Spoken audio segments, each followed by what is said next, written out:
I've been doing 3D printing probably now for a year, year and a half, maybe a little longer. Hold on one second while I get this up and running.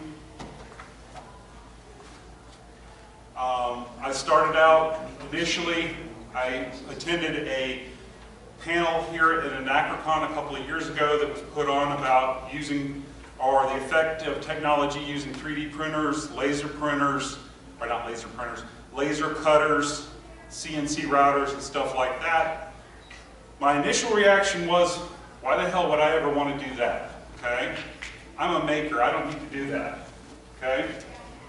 I can build it out of brass, I can build it out of whatever.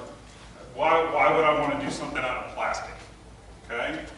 And I'll tell you why you want to do it out of plastic. Because there's going to be cases where you're not going to have the piece. You're not going to be able to find the piece, okay? It just doesn't exist except in your head, okay? So the only way you're going to be able to do some of this stuff is you're going to have to use a 3D printer. You're going to have to use a CNC router. You're going to have to use various and sundry different tools to do what you want to do. Because you're going to grow as you go along, and you're going to learn, and you're going to want to be able to do more and more and more and more. Okay? Or at least I've found myself to do that. I know Stephen has done that with several of his things, where because we've talked back and forth, we talk on Facebook, that sort of stuff, and we kind of play, all of us that are in the maker community, at least some of us, I would say a good portion of us, basically play off of each other and try to help each other. And, well, does this work? Well, no, this doesn't work. Let me try this, sort of thing. Okay?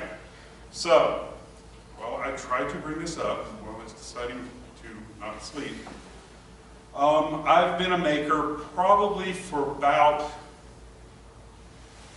8 years, I guess now. I guess. I've known you for 8 years. Okay. So you've been doing this for 9 to 10 years. I'm old. Started out. You put together the Steampunk baby stroller. That's right. Okay. So I've been doing this a while. I started off mainly doing metalwork and woodwork. I still do metalwork. I still do woodwork. I've just added more tools, and that's all a 3D printer, or all a laser cutter, or all a CNC is. It's just another tool in your toolbox. Okay. It's not going to replace all your other stuff. It's not something out of Star Trek that you just say, give me Earl Grey hot. It doesn't work that way. Okay? I generate more waste with my printer than I do with my metalworking. Okay? I have a huge trash can of failed prints, and there's different types of failed prints. Okay? And I'll show you some of those.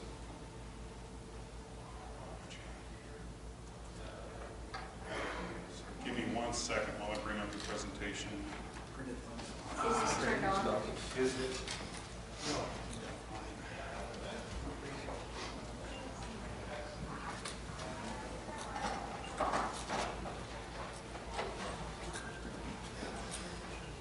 We got projection? I'm bringing it up now. I've connected it, so I'm hoping. I'm going to tap dance while you work on that? Yeah.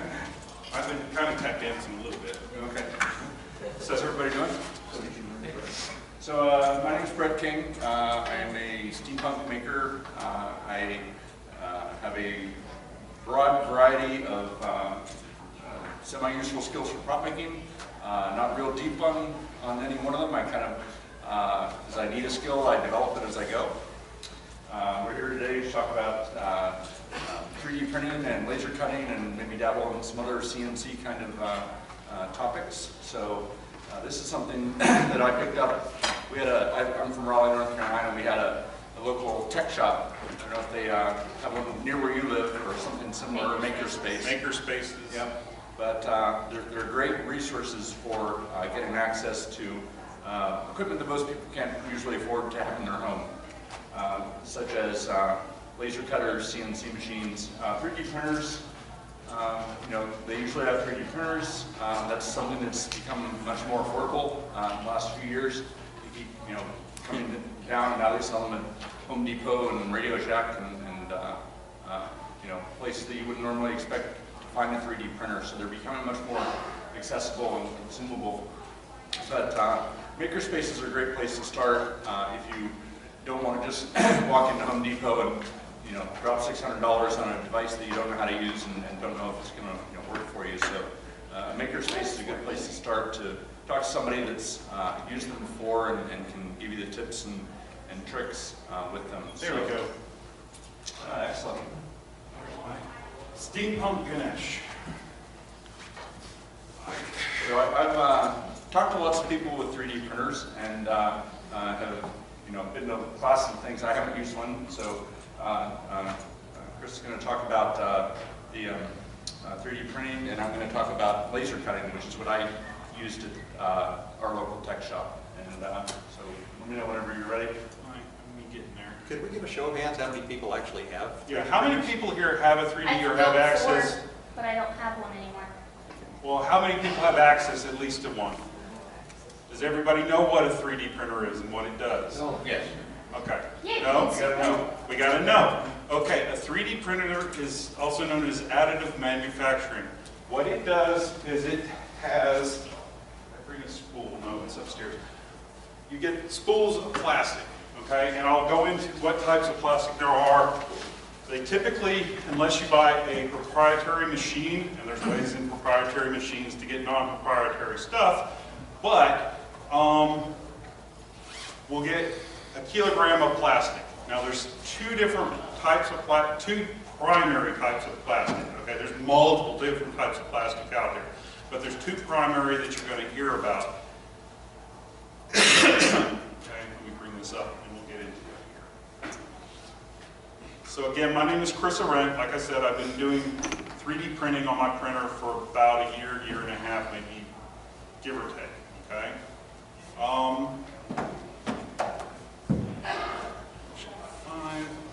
So this is 3D printing, a presentation I set up, okay? Believe it or not, this outfit was 3D printed on a 3D printer, okay? This was done for Felicia Day, okay?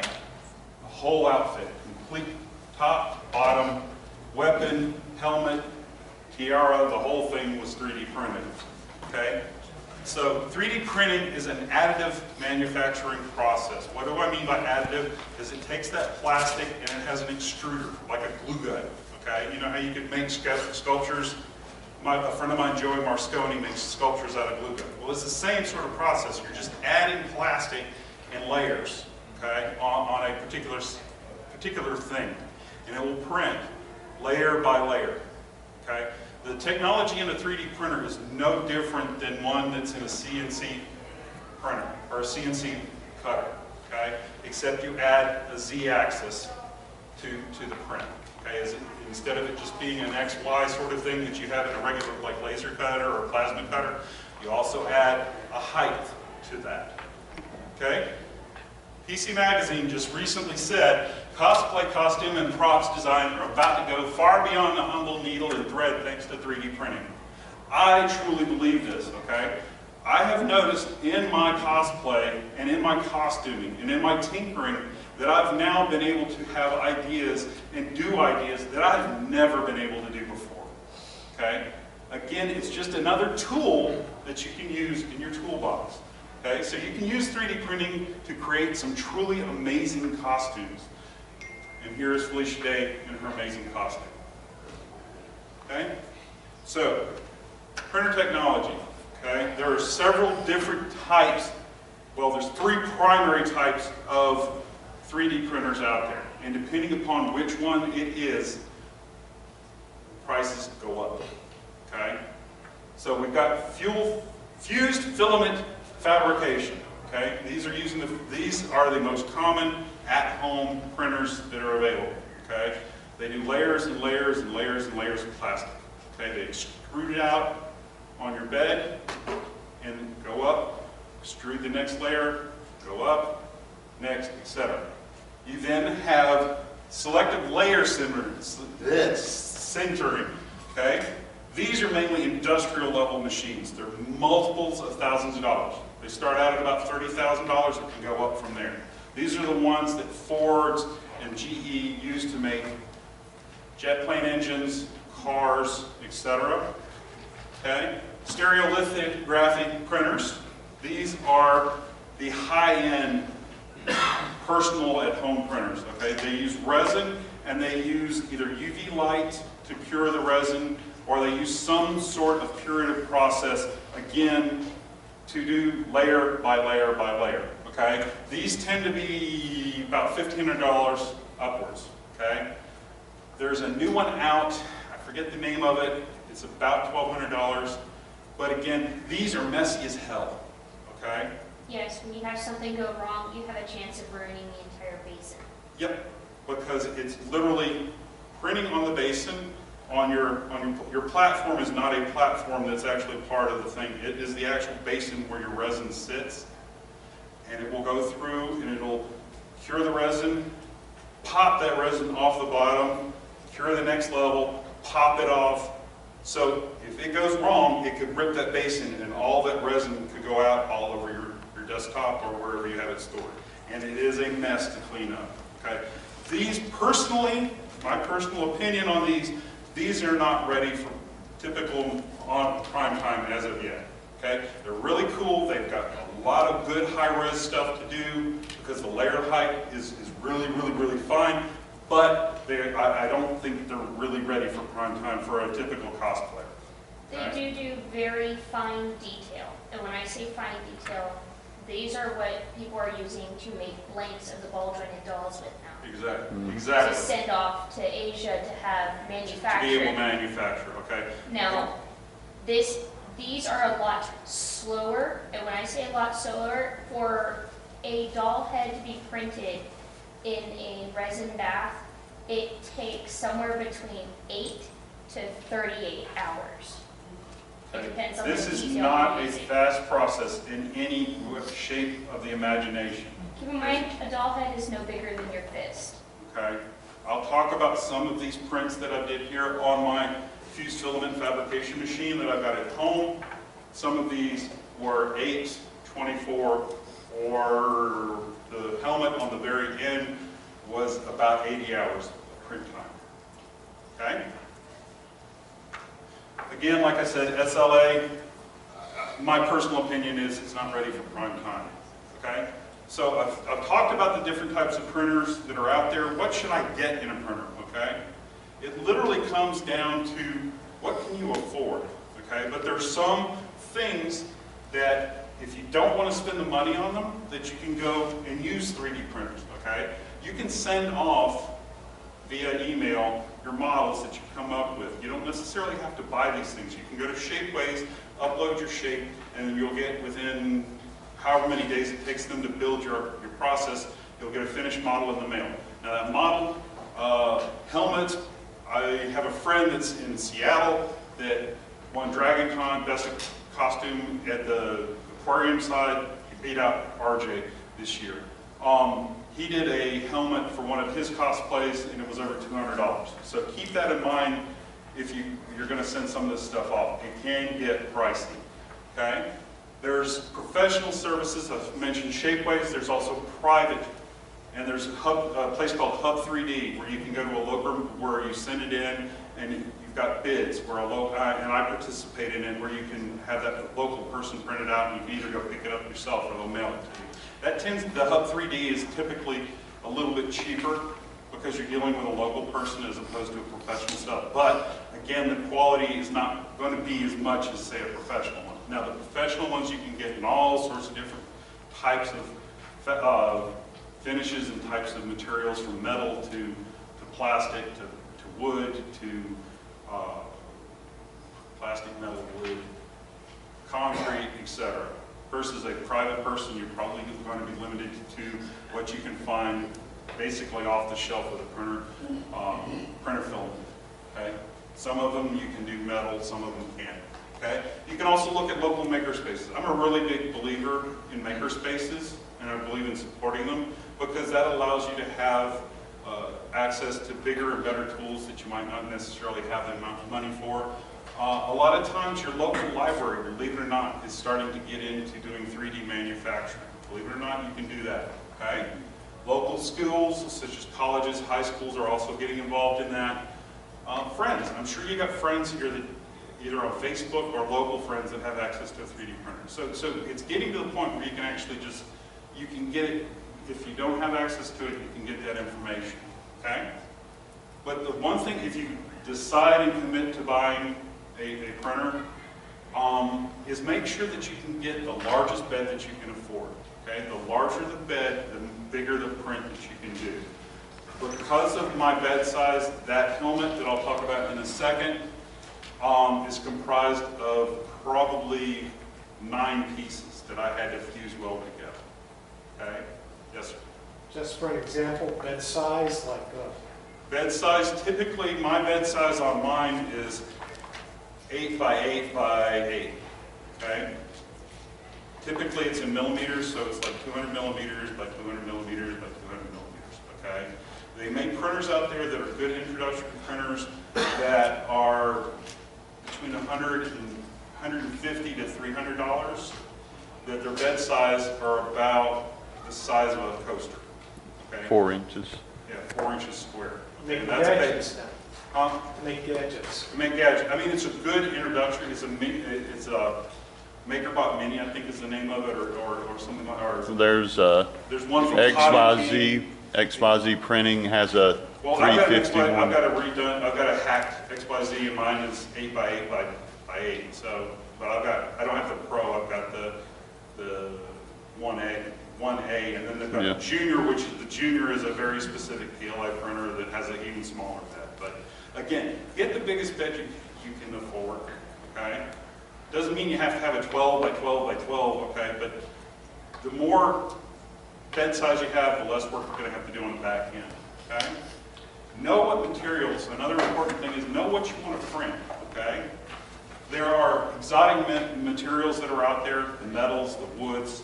All of those exotic materials require special hardware on the machines for a lot of places. You've got glow-in-the-dark things. If you've got a typical, like my Da Vinci, I can't print metal, I can't print glow-in-the-dark stuff, simply because the extruder head on it, the thing that puts the plastic onto the plate, is brass. And if I put metal through, or if I put glow-in-the-dark filament through, the way that the filament is made will cause that filament head to start scoring, and it will eventually cause that filament head to open up, and instead of it being a 0.4 millimeter deposit rate, it will be 8, 12, 14, however big it wants to get. Okay, so it will erode that head. So if you want to do things like metals, you want to do things like wood, you want to do things like glow in the dark, you're going to want to make sure that it is stainless steel head. Now, stainless steel head is probably going to cost you a little more. You can also get replacement heads. Forget the name of the company, but there are. If you go out and look for a stainless steel head extruder, you'll be able to then print those sorts of things. Now, there's some printers that do actually come with that already. Okay. Flexible materials are a little different than even the exotic materials. Flexible materials, by their way, require a complete head, a complete extruder assembly, because of the way they work. They'll stretch. So if you're putting that through a typical machine like a Da Vinci, the Da Vinci does not have a Bowden extruder. Now, a Bowden extruder has a motor on top and a motor next to the extruder that will pull that flexible material in. If you only have one set of motors pulling that, the material will stretch, and eventually it'll break and it'll gum up the inside of your extruder. So again, know your materials, know what you're going to print. Okay? If you're going to be printing in ABS, I print a lot in ABS because it's easy, because I can use acetone to do my welding and my fusing. You're going to want a heated bed. What a heated bed provides you to be able to do is it adheres the plastic to the bed. It keeps it solid. It keeps it from being warping, because ABS tends to have a warping problem. Okay.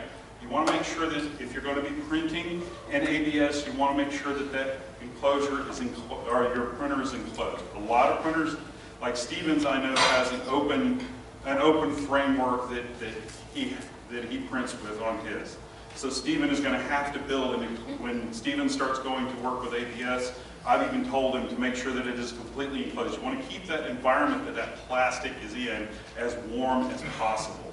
I'm still concerned about the fans that are mounted on the extruder head. Exact. Well, that's trying. Well, you're going to have a catch-22. Yeah. Okay. Okay. So you've heard me talk a little bit about the materials that are available. Okay. ABS and PLA are probably the primary plastics that are available out there. There are different types, but these are pretty much the standards in the industry of what people use. With ABS, ABS is just Legos. Think Legos, okay? Everybody stepped in Legos in the middle of the night if you have kids, okay? ABS tends to be very, very durable. You can smash it, you can crunch it, you can punch it, okay? I prefer printing in ABS. The problem with ABS is it's petroleum-based, and it will smell, okay? It's not, to me, it's not an unpleasant smell. It's like warm, almost burning, you know that smell you get if you burn plastic? And I'm sure if you've done anything with a soldering iron, you've smelled burning plastic. It's that point where it's gone, where it's that kind of smell before it turns into that really nasty burnt plastic smell. To me, it doesn't bother me. To some people, it does, okay?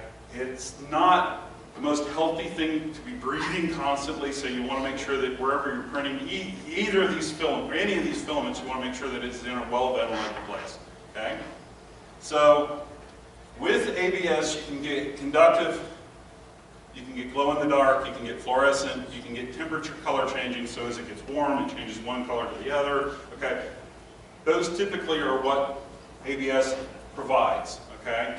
None of the exotic filaments, I have yet to find an exotic filament that is an ABS, that is a metal or wood. Those typically tend to be PLA. And PLA is a biodegradable plastic. It's made out of tapioca roots. It's made out of cane sugar. It's literally stuff that you can throw in a trash compactor and it won't be there for 1,000 years after you're done with it. Okay? PLA has many different colors. Again, same as these. You're going to have your quite choice of colors: black, red, green, yellow. I mean, there's about as many colors of the rainbow. You can get both of these in those colors. Okay. PLA though has more specialty filaments that are available. So you've got conductive items, you've got glow-in-the-dark, you've got fluorescent, you've got again temperature color changing. You've got your various metals: brass, bronze, iron, steel, etc. You've got wood. You've also got carbon fiber as well. So if you want to print in carbon fiber, you can get that in PLA. So are those for two different printers, or can you use both? I have both. I do both of these. The only thing I don't print on mine, because I haven't replaced the extruder head on mine, is I don't do any of the exotics, like the woods, the metals, and that sort of stuff, because I don't want to ruin my extruder head. It's good to point out the cheaper printers you get that are about $300 to $500 will usually only do PLA because ABS requires a heated bed. Yeah, PLA is also very forgiving. yeah. It doesn't have the warping problem that ABS does. The only problem with PLA, one second, and I'll get right to you, I promise.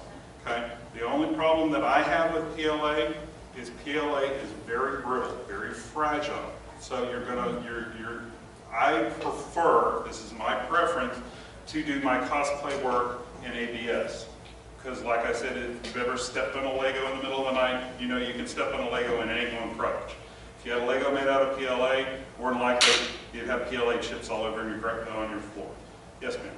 So, how difficult is it to like get another extruder head? Is that the kind of thing where you basically You can go to eBay and they're like $20, $30. Okay, so it's not a terrible burden to like have an extruder head for like an exotic material, assuming that your printer would let you Typically, change it. I mean, Or is the only reason why I haven't done it on the Da Vinci is because the extruder heads for the Da Vinci are a little different. I have to physically replace my whole assembly. Okay. So it depends on the printer how much depends of a on the problem printer. that is to switch it out. Yeah. Okay.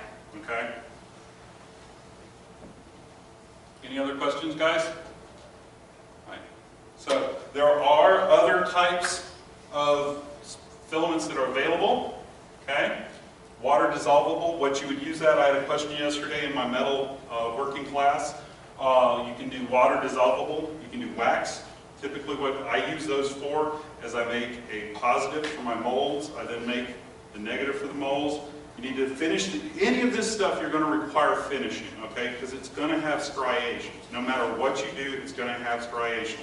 I printed out something for Cami for one of her cosplays, and it still has striations on it. So she's got some finishing work that she's going to do on this, okay? But you can do water dissolvable. If you've got a dual head extruder, okay, what you can do is you can have one extruder that uses the water dissolvable filament to do your supports. You're not going to just, some of these things require supports to hold them up. So I printed for a friend of mine who has a pug. I printed out a flying pug. The wings require to be able to support, okay? Because otherwise the plastic's going to droop and it's going to look really bad, okay? Wax again, metal casting. So either of those two you can use to remove the stuff out of your molds or off of your supports. You can print nylon. Yes, sir. What would you normally use to sand off or get rid of? I'll get to that in a second. I promise. Okay. Nylon is a pain in the ass. It really is. Okay. I don't recommend anybody using it because it's not a very forgiving filament. It's a pain in the ass. And I'm sorry to use language like that, but it is. You can also do things out of stone. So you've got brick dust. It basically makes the brick dust in with the PLA filament. So you can have things like print out guard gnomes, etc. I have not done anything with brick, but it has the same sort of problem as some of the other exotic filaments that can score your head. So make sure that you have that stainless steel head. PET I've never used. I just know it's a type of plastic that's out there. Questions? Okay. Okay, so I've spent my money, I've got my printer, or I know what I'm going to do. What do I do with it now? Okay? There are software out there. You're going to get software that comes with your printer. That software is just to control the printer. It is not to do your designs. Okay? It's just going to tell the printer what to do. It's going to take your pretty picture that you draw in another program and create the code that the printer needs to know to be able to do what it needs to do. So there are several packages out there to do your design work in your CAD. There's Autodesk 123D, there's Tinkercad, and some of these are actually you can use when Brett starts talking about the laser cutter. Some of these are dual use. You can actually use them in, I know you can use 123D, I know you can use Tinkercad because it exports the file to be able to cut it. Yeah, most any CAD you can Any CAD program. These Autodesk 123D and Tinkercad are very simple. Anybody, if you can do PowerPoint, you can do those. Okay? And I'm pretty sure everybody here can at least do PowerPoint. Okay? Blender. Some people use Blender to do theirs. I don't use it. Blender's a little too complicated for me. Blender is not made for 3D printing. It's made for making 3D movies and computer-generated graphics, etc. So I've seen people use it. I don't use it. I use 123D, Tinkercad, and several other tools. Okay? There are tools out there that cost Maya, 3D Max, AutoCAD. I'm sure people have heard of AutoCAD before. These tend to be pricey, to say the least. SolidWorks. Okay, SolidWorks I think is like $500–600. No, that's about 2,000. Okay. So we're talking, when you're talking about CAD programs, some of them are very expensive. So I typically, I'm a cheap bastard because I'm Irish and I'm Scottish and I'm also German and Danish. So I go with the free stuff. And I've made some amazing stuff with the free stuff. Okay? If you don't know what you're doing, okay, don't fret. Because there are things out there that allow you to find stuff for your cosplay. The ears that I print for Cami, I didn't design. I found on a place called Thingiverse, and I scaled them down so that they were more human size as opposed to furry size. My Manufactory, Yegi, Imagine, these are all search engines or actual repository that people like me or other people have put their designs up on. And you would be amazed what you can find on there for your cosplay. There's steampunk stuff, there's Star Wars stuff, there's Star Trek stuff, there's Space 1999. I'm a big Space 1999 fan. All of these things, anybody has a fandom or anything like that, there's going to be more than likely somebody's made a model of it. Okay? So, real quick note, you're going to see things called object files, you're going to find things called STL files. All these things are the actual design that's just the file that contains the design. Okay? These are just the different formats for the different 3D type of things. Okay? Not everything is suited for 3D printing. Okay? You have to look at it, you have to think about it. Some of this stuff just doesn't work when it's 3D printed. Okay? I've seen some beautiful models that are in video games, and you can rip stuff out of video games that they don't work when you 3D print. Okay? They look like crap, or they fall apart, or they don't work. So know what sort of thing. Look at it. You'll start to notice, and you'll start to see what works and what doesn't. Okay? So, got to the point where I'm doing examples. Okay? So, my friend Dave Lee suckered me in and got me in a Warhammer 40K. And me being the overachiever that I am, instead of doing a typical Warhammer 40K, I don't know who has played Warhammer 40K or anything like that, this is a Terminator. Okay? This is the hardest freaking model in the world to build. Okay? Because of the different complex shapes, etc. Typically, a normal Warhammer 40K person does the pig nose sort of helmet. I decided to be an idiot and do this. Okay? So, I was not able to print this out as one complete piece. And when you do some of your cosplay stuff, you're not going to be able to print it out as one complete piece. So you're going to have to use tools out there that's going to cut it into pieces. This is why I like ABS. ABS is nice and durable, and I'm going to pass this around.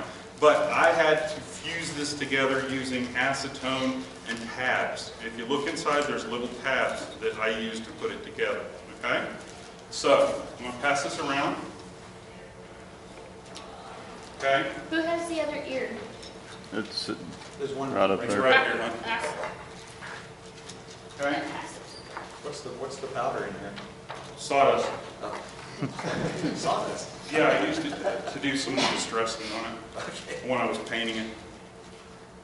Okay, steampunk stuff. This was just a model that's off of Thingiverse, simple steampunk goggles. Okay. Now people are going to ask, how much does this cost for me to do this? Okay. This is maybe 10 cents, 15 cents worth of filament. Okay. My filament rolls come in 2 kilogram rolls. Or a kilogram. You can get it 5 kilogram and 5 kilogram and 1 kilogram rolls. The rolls are about the size of this. And I'm getting the flash thing, so I need to let you talk about laser printing a little bit too. So you're going to do... Chris, can I switch to your... Yeah, go ahead. Okay, you're going to do finishing work on it. So it's going to print out. You're going to have little things, so you're going to sand it. You were asking about how to do it. I go to a auto body shop, and I get spot putty from Bondo. It comes in a little tube that looks like a toothpaste tube, and you just put it on like you would when you're doing body work. You smooth it out, you sand it, you smooth it out, you sand it. Okay. When you get something out of a printer, it's going to look kind of like that. What I do is I go out and buy a $7 can of acetone, and I soak this in acetone. There's different ways of doing it. I typically don't like the vapor stuff because it's dangerous because you can blow it up. So what I do is I take a natural hair bristle brush, an old coffee cup, and I just paint it on. If it's small enough that it'll fit in my container, like the greebles that I have for my Sandman, I just dip it in it, take it out, put it and let it dry. For PLA, you can buy a kit from Smooth On called XCC 3D or 3D. This is two-part epoxy that you just paint over it, and it makes the PLA a little stronger. You can also use ethyl acetate with the PLA. Right, but ethyl acetate's kind of It's nasty. expensive, like $20 a gallon. Chris, Okay. what was the acetone doing? Acetone will take plastic and heat it. It'll take ABS plastic and it literally kind of melts it, It makes the surface flow out. and it'll flow out. Smoothing it. Yeah, so, Can I give an example real quick that'll be easily understood? sure. Acrylic nails. When a woman goes and has her nails done, to get that smooth finish, they use primarily acetone to brush it on, and it smooths the surface. It removes all the rough edges. So that's essentially what the acetone is doing. Okay. The helmet I did, a kid's helmet for Steampunk. It's just a Prussian helmet. Printed it out, smoothed it with acetone, smoothed it with the spot putty. It's not So done. you use a combination. Yeah, you're not going to get it perfectly smooth. Okay, failed prints are going to happen. You're going to have bed adhesion problems. You're going to have model problems. Okay, where it looks good in your modeling program, but it still doesn't print. Show what a raft is. Okay, a raft is if you've got a section of your print that extends over a period of time. Okay, that's a support. A raft is what goes around your print. If you're going to have a tall print, it's not so stable, you're going to want to put a raft around it. And it just gives it that extra little space. It's an option in the software. Right, yeah, it's just a checkbox. On my printer bed, I use Kapton tape, which is lets heat flow through the bed for bed adhesion and to keep my bed clean. Is it on glass? Huh? Yeah, I just put it on the glass, okay? And since I print in ABS, I use ABS slurry, which looks like white glue, but some people use Elmer's stick glue. I use ABS slurries, which is just ABS, your scrap ABS, you throw it in a can or in a jar with acetone, and it makes this stuff that looks like Elmer's glue, and you just paint it on. Things that I've made, we can show that later. If you want to get into some of the more advanced stuff, you can do 3D scanning. You can find these for 19 bucks in a pawn shop. I think is what I paid for this. And this is all you have to use. The software is out there. There's an adapter that's 20 bucks, so we're talking maybe 50 bucks worth of stuff, and you can do scanner. This is a Xbox 360, yeah, Xbox 360. Any 3D control? Yeah. This is the thing that you use to dance in front of, okay? This is just a scanner, okay? You can make it, you can have a handle, that there's things on Thingiverse that it's a handle. There's a company or a makerspace in Knoxville that has a full setup where you stand on a rotating, well, you were there. I was there, but I didn't get one there. Go, okay? If you have any questions, come up and ask me afterwards. As you see, I kind of like doing this stuff. I'm sorry. That's all right. Here's my contribution. If you're a friend did this for me. It's an iPhone amplifier, passive amplifier. Works really well, actually, so you can stick your iPhone there. Nice. And just that shape is a nice thing to 3D print, because that's hard to make otherwise. So I'm going to talk a little bit about laser cutting and engravers. And so, again, these are something that generally you have to go to a tech shop or a maker shop for. There was a new Kickstarter that was done here this past year for a product called Glowforge, which is a low-cost laser cutter. They were aiming in the $2,000 to $2,500 mark, so it makes it much more affordable. They kind of streamlined a lot of stuff. They put all the software in the cloud and really simplified the options for you so that they could get the costs down. It remains to be seen how effective that is and whether it's going to be a good product or not. But a lot of people are very excited about a $2,000 laser cutter. So if you don't have access to that, then you start moving up in price. The one that I've used the most, that I like using the most, is the Epilog.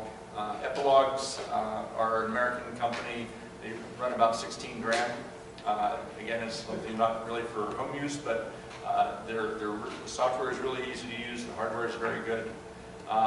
Somewhere in between is a range of Chinese lasers, and there's not a specific brand name. There's basically a set of hardware that is kind of by a bunch of different Chinese manufacturers, and then different distributors in the United States kind of slap their own services and details around it, and then make it available. It's much more affordable for a smaller maker space, potentially even for home use, but the quality of the software is not particularly good. They're very challenging to use from a software perspective. So if you can get access to an Epilogue or one of the higher-end lasers, it's better. So I just wanted to show a little bit about what the, well, first let me talk about what you can do with a laser cutter. So laser cutters basically are a large flat bed, as you can see here in this, this video what the bed looks like. And it's a metal bed, or usually a screen bed, that you lay a piece of wood on, or whatever you want to be cut or engraved. And then a laser will move across it, just like a 3D printer moves across the bed on a 3D printer. The laser cutter moves the laser across and either cuts or engraves as it goes. And so the machines essentially operate in one of two modes. They either operate in a cutting mode or an engraving mode. And sometimes you can do both. It'll usually do the engraving first, and then you can go and do the cutout around the outside and do it in one pass. So I'll just show you some examples here. So this is a little Gothic bridge that I made for miniatures gaming. And so it's, you can see this is all vector cut shapes here. And then the base of it is all engraved with kind of a Celtic symbols. And so it works. You can use laser cutters and engravers on a variety of materials. I primarily use it on wood and acrylic. You can also use it on leather. If you go over to see Thomas Williford's booth over in the dealer's room, he has made a career off of using a laser cutter on leather, and so it works very well for that. He's got a very high-end laser, but you can still do work on leather with it. You can engrave food with it, chocolate with it, pumpkins, glass, so people use it for etching on glass. You can get adapters for the laser cutters that have a rotating thing, so you can put a glass in there and it'll rotate and the laser will pass over the glass and engrave the glass. So there's lots of different materials you can use. There's also a bunch of materials that you cannot use. You cannot cut metal with a laser cutter. So anything like brass or whatever is right out. You can't cut a lot of plastics that are not laser safe. A lot of them have PVC, which basically gives off chlorine gas whenever the laser heats it up. So if you, all of the lasers have data sheets that tell you what's safe and not safe to put into the laser cutter. Don't use the non-safe stuff because you will likely die from fumes. Don't use polystyrene. Yeah, don't use polystyrene.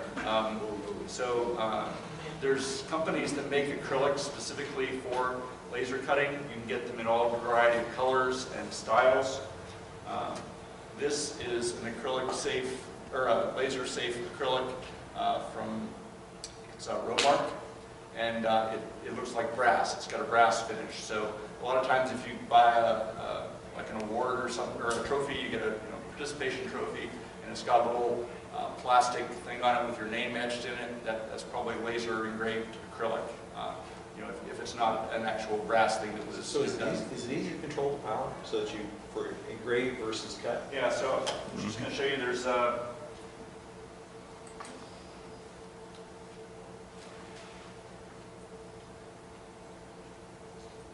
the epilogues. I don't know if you can see this or not, but for the epilogues, you pick whether you're going to do raster, which is you've got like an engraving you want to do, so that's like a JPEG or a graphic, an image basically that you want to engrave. So that's what you create as an image that you want to engrave. And so when you pick engrave, you've got a speed and a power setting, and the data sheets tell you what power that you want to print at, and for each material type. And then if you click vector, then you set the speed, power, and the frequency, the pulse frequency. And again, it's just looking at the data sheet, saying, okay, for 1/8 of an inch thick wood, I put in these values, and then you try it, see it doesn't work, and you tinker with the numbers until it does work. Let me take a step back up. So how do we get this stuff into to the laser cutter? So you use a drawing program such as CorelDRAW or Adobe Illustrator or any CAD program you want. So here's that bridge that I just showed you. You draw it in CorelDRAW, for example, and when you set the lines, different lasers work different ways. Epilogue, when you set the line, there's a line thickness that you set for the number of points. If you set it to be hairline, the epilogue knows that that means to cut. So any line that you draw in your picture that you have set to hairline, it will cut. The laser will cut through the wood. If you set it to anything else, 0.5 and above on the thickness, then it'll engrave it. And if you have an image, it will by default engrave it. So you can mix both in the same picture. You can import a picture. You can use the outline function to draw an outline around the outside, and then set that outline to hairline. And then what will happen is the laser will go through and it'll engrave every pixel in your picture. It uses basically a grayscale. It converts the image to a grayscale, and then the closer to black it is in the image, the more it will burn the wood or whatever to make a deeper impression. And so if you just imported a photo into CorelDRAW and printed it out to a laser, you basically get sort of a 3D toned picture engraved on the system. So that's why you can see here there's like some kind of four-leaf clover kind of shapes that are darker. So those were darker in the image than they were on the than the other ones, which were a different color. So basically you draw it in here, and then you just print, and the laser cutter shows up as a printer in your list of printers, and then it takes you over to that screen that I just showed you, where you pick your power settings, and then you hit print, and ideally you put your material in. You have to line up the printer head and the laser head, and then it will engrave and cut, and you open it up and find out that you screwed something up and you have to do it again. So there's a lot of trial and error and repeat kind of process with lasers. Unlike working wood with your hands, lasers are very precise tools. They will do exactly what you tell them to do, which is usually not what you intended to tell them to do. So there's a lot of experimentation. If you have expensive materials, you want to try it on a cheap material first before you go ruining your $60 piece of acrylic. You want to try it on a cheap piece of plywood first and make sure it works. There's some other tools that you can use that are really handy. This is a little tool called Box Maker, and you basically tell it how big of a box you want to make, and it will print out an image that you can import into your drawing program, which will create a box that you can snap together that needs no glue. It's held together completely with friction, but the laser is so accurate that you can just snap these together, okay? And it will hold together. Another really useful tool is GearMaker. So GearMaker lets you basically define what kind of gears you want to make. This is if you need actual working gears. And you can say how many teeth you want, the size you want. You can do different shapes of gears, pin gears, envelope gears, whatever you want. It'll animate it, and it'll export it, and then you can laser cut your own gears. And these are out of wood. This one's out of the acrylic that I mentioned. Yes? Quick question. Can you print those without, can you print those on the same paper? Sure. Yes, absolutely. That's wonderful. Yeah, this is a great tool even if you're not using a laser cutter. So, Yes, it is. Thank you very much. Are they both free? I think GearMaker is like $1 or $10 or something. Not bad. Really small amount of money. And BoxMaker is free, but it's a little bit hard to find. So these were just done things that people did in their spare time because they needed them. But they're a heck of a lot easier than trying to create gears on your own from scratch. So to show you some other projects I did here, this was my iPhone case, which unfortunately I don't have right now because I broke it. That was an engraved, I took a wood iPhone case. I have another one here that I'm going to be engraving eventually. Wood iPhone case, and just created that design and stuck the iPhone case in there and etched. It's another example of try it first before you ruin, the wood iPhone case that you're going to do it on. This was a large automaton I built called the Etherologist. I designed it completely in CorelDRAW first with this concept picture down to, the box. That's the top of the box, for example. And then started getting into the gears and the pulleys and things that are inside it. So one interesting thing I found with that was when you mix different styles of making. So I designed everything in CorelDRAW, printed out, and then I had other things that I had to make by hand, which is a much less precise way of making things. When you try to mix those two worlds, it's kind of tough because if you're making it by hand, you can just say, oh, I'll just sand that a little bit, or I'll shorten it over here instead. With laser, it means you got to throw it out and you got to reprint it. So it's a little bit of a challenge to mix the two worlds. But anyway, that's my 10-minute overview of laser cutting and engraving. Any questions? How well does it work, or is it an upgrade to etch on an already 3D design? Like if I wanted to engrave a Nerf gun or something? It doesn't work well. Okay. You generally have to do it on something flat or completely round that you can put on the attachment that will rotate it. It has a little bit of depth adjustment, and in fact the Glowforge, I think, claims that it can, The Glowforge has the thing where you go over Curve. a curve. Yeah, but that's the only one I'm aware of that has that kind of capability. And that one's fairly new. That one's only. It's Yeah, still in it's- beta. it's not- It was supposed to be out in December, and Yeah. I know a couple people that ordered it, and they still haven't gotten it because They're still in testing phases. I wouldn't etch on a Nerf gun anyway. I guess that's because I- I lost I- some As an gas. example. I had some gauge faces, these little mini gauges here. A friend volunteered to print them for me, and I said, well, what can you use? And he said, I don't know, send me a sheet of anything clear. So I had some polystyrene, sent that up to him. It caught on fire in the machine.